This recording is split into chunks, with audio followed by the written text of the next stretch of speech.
Hey guys, welcome back to Ranger Survival and Fieldcraft. I'm Andrew, and what I have for you today is a look at items we can place inside of our lightweight urban get home bag or bolt bag. Stand by. Now, before we dig into our kit, we need to look at our carry items. Like a good ranger instructor once told me, we survive with what's in our pockets. And as part of our pocket carry kit, this could be our primary survival kit if we're left with nothing else or we lose our bag. That first item is going to be our concealed carry for defense, defeating the threat, and getting away from that threat. Next, we have a folding knife. We just have a simple folder. We could use a multi-tool or any knife, but a bug-out Benchmade knife like this that opens one-handed very quickly can be used as just a simple utility knife for all-around purposes, or we can use it as a defensive tool to, yet again, defeat the threat. Next, we have a bandana, because we can use a bandana for a variety of things in the field. And we also have cordage, paracord, going to be great. We can use that in a wilderness setting, but we can also use it in an urban setting. Next, we have that lighter. We can use the lighter to start fires, light something on fire. We can use it in a wilderness setting, but we can also use it to help see in the dark. We then have our chapstick with our hidden tinder inside the cap. We have our zebra pin, full metal, zebra 701 that we can use as a defensive tool as well. And then we have our small button compass and a cuff key to escape handcuffs, of course, but then we have that small compass to get our bearings so we can travel. And then finally, a handheld flashlight that complements our sidearm as well to see in the dark and engage threats. Thing I wanted to show you really quick is my concealed or cache belt. We have the ability to carry items on our person hidden in our clothing, and a cache belt is a great way to do that. It comes with a buckle that has a signaling mirror in it, and we can also use the inside or the interior of the cache belt itself to hide items. In this case, we have a large zip tie that we can use as a flex cuff that we carry with us that we can use to detain somebody that may be a threat while in the field. Let's take a look at our kit by first looking at the bag. The bag you see in front of you is camouflage, tactical in nature, and it would send off signals in an environment that we may have military training, tactical training, medical training, or that we may have items on our person that could be perceived as a threat or value to someone else who may want those items. In my area, this is common because there are so many people walking around who are military or have tactical training that wear camouflage clothing or have camouflage bags. It's not uncommon to see this in my area. If we don't live in an area like that, we need to pick a bag that's going to blend into our environment and not send off signals that we may be a threat or that we may have certain tactical training or valued items on our person. With this bag, we have plenty of pouches and different attachment points. And what I like about this bag is that we can take a sappy plate or a bulletproof plate and put it in the back compartment of that backpack where the camelback goes, and we have makeshift armor ready to go. Now, just like we talked about with our carry items, that first and primary focus of an urban get-home bag is going to be our firearm. That firearm is our primary defensive tool because we can defeat a threat and get away from that threat very quickly. On top of that, we need to have ways to rearm ourselves and resupply, so we carry additional ammo as one of the first items in our urban go bag because we may have to continue the fight and continue to escape and evade and reload on the move getting home. Let's talk about miscellaneous items, or what we should call survival items, as part of our urban get home bag. That first item is just going to be some tape, a small roll of 1H Gorilla Tape. What can't you do with Gorilla Tape in a survival situation, even in an urban setting? Next, we have our cordage. That cordage, again, another hank of 550 cord that we can use for a variety of purposes in the field. After that, we have a lighter, a second lighter that we can use to start fires or see in the dark as an additional light source. And then we have our headlamp, that headlamp that we need to be able to see in the dark, that has all the settings that we need as well. The settings can be red light, green light, blue light, a white light, and then even a strobe setting. And then after that, we have our multi-tool. That multi-tool having a variety of functions on it. What we should prefer in our multi-tool is obviously the needle nose pliers to manipulate different things out in the field or bypass locks.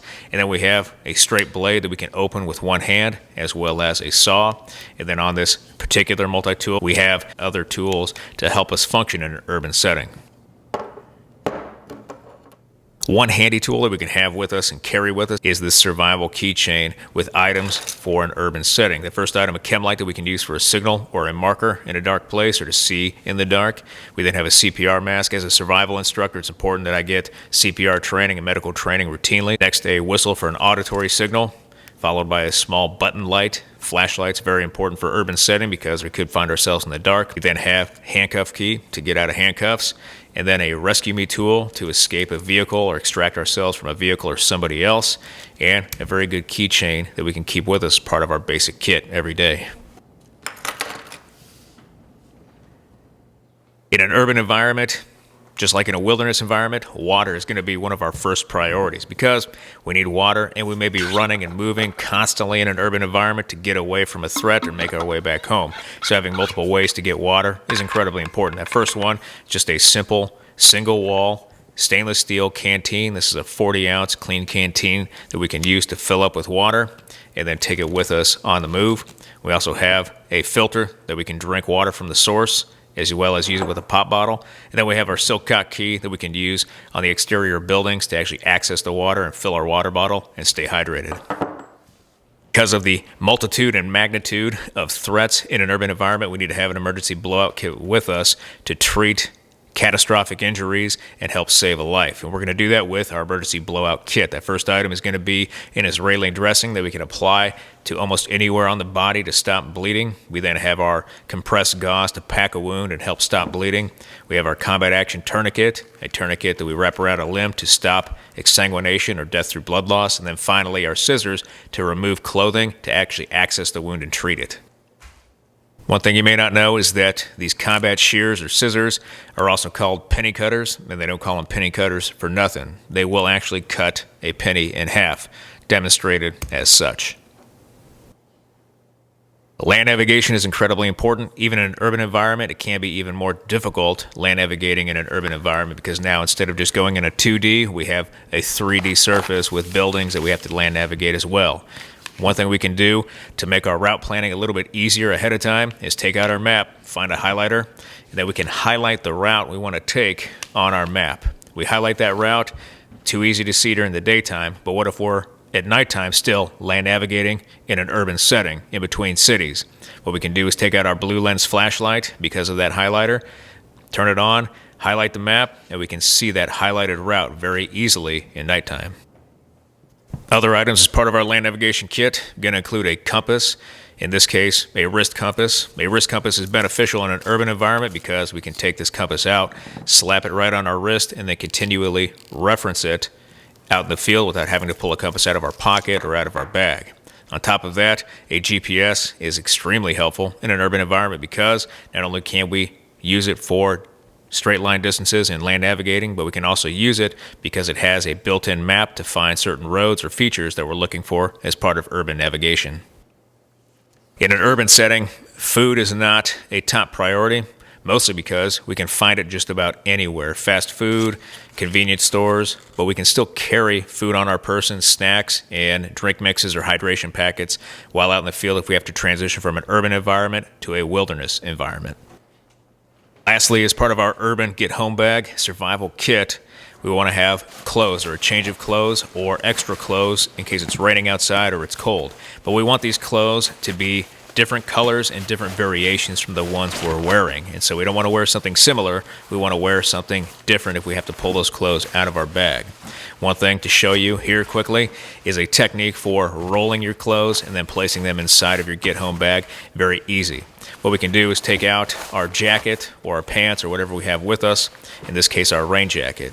We unfold the jacket completely, and then all we have to do is take one sleeve, fold it over on top of the jacket, fold the jacket in half lengthwise, and then we just roll from the bottom to the top, leaving one sleeve of the jacket out.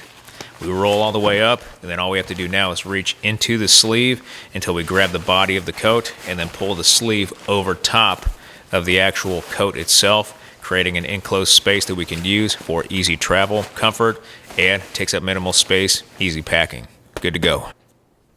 Alright guys, that does it for this video. A very down and dirty video today on urban get home bag or go bag for items that we can carry inside of our kit and things you should think about as part of your kit. I hope you liked this video. If you did like this video, hit that like button, hit that subscribe button, leave me a comment in the comment section. I always appreciate your feedback. I want to thank you guys for everything you do for me, for this channel, for your likes, your views, your subscriptions, your comments, your feedback, and your shares. And I'll be back with another video as soon as I can, guys. Thanks.